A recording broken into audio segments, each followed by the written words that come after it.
Hey Outlaws, welcome back. So today we are going to be once again practicing with Buhurt weapons.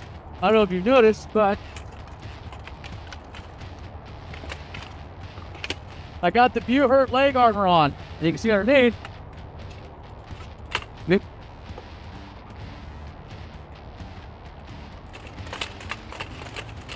All my tactics, which goes all the way around.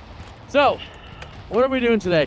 Today again is endurance training with Buhurt swords, but I've also put on my leg armor to help weigh it down and make movement more restrictive, more difficult.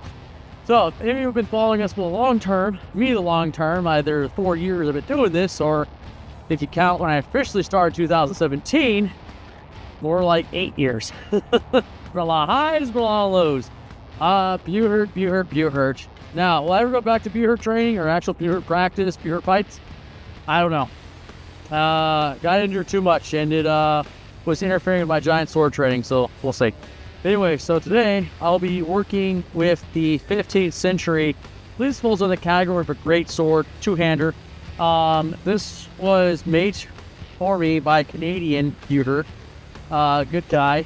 We're doing more work for him soon, hopefully.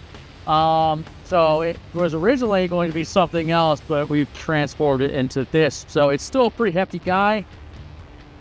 Pretty effective. Never got to try it out, unfortunately. Hopefully one of these days I can do that. Our goal is to do more reps within a lot of time than I did last time. Last time I did 136 with the Executioner sword, still my favorite because it handles more, much more top heavy, kind of like a giant sword does. This one, it's a bit more balanced, but it's a thicker blade, so it's got a little more oomph to it. Anyways, let's get started. Now, hopefully you can still hear me. I'll yell so that way you can hear me. Start out, but if you notice, I've switched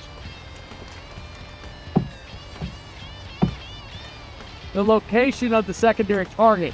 Last time I did this, it was on the left side, the side where the camera is right now. I have the camera behind me. Today, it's going to be my right side. The obvious reason of that is, if you're doing dynamic training, you need to learn to move in different directions. And having it always be on the left side is going to make me develop bad habits and not be as finely ambidextrous. So today we're still doing the 12, 9, flip over, do the 3 on here. But for every 12, I want to remind myself to switch to different left-hand, two-hand dominant. So starting off, right-hand dominant right here, and then switch left-hand dominant right here. Good. Here we go.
What?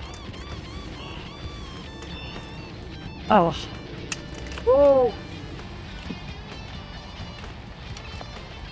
All right. I'm not gonna lie. I think I was moving a little too fast. That bird.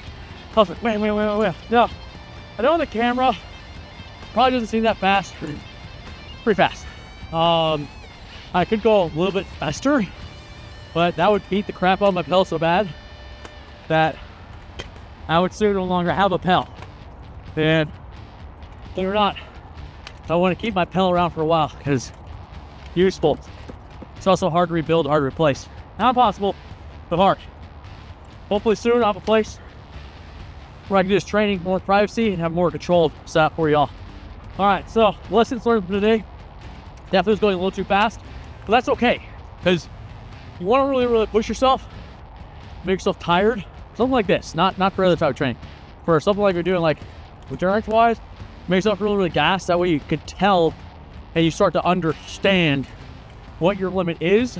That way you can work towards speeding it up. So for me today, when I was moving fast, it was around that 50 to like that fifth to sixth set range where I was moving really fast. I was like, ooh, starting to feel it a little bit. I had to slow down. That's okay, because again, Buhurt fights were also a lot about endurance. Who has more endurance? Obviously, skill, technique just come into it. Pain tolerance, ability to pain deliver. So it's not bad, but I want to go a second round just so I can further push my endurance level because I don't think this is good enough. So what I'm going to do is I'm going to do a second round, but I'm going to do only 4 sets this time. So let's do it.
Boom. Woo.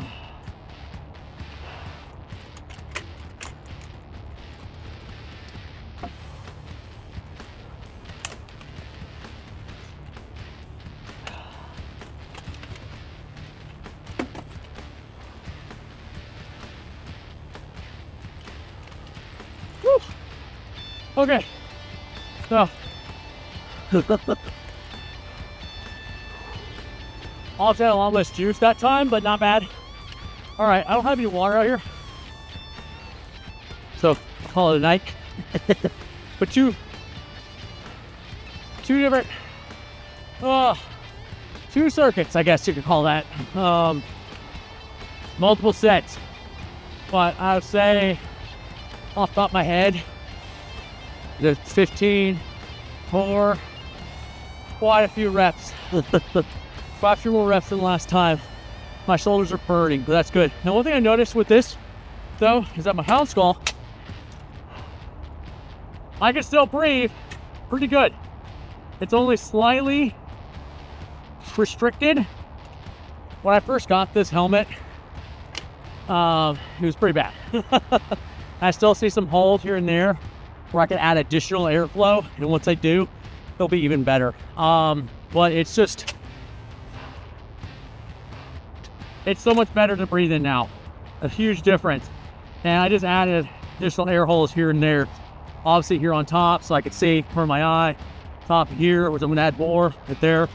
Overall, it's just way more advantageous to have more air holes. And honestly, if I ever do go back to Buhurt, nobody really was able to make they talked a lot of trash about my helmet, don't get me wrong, a lot of trash.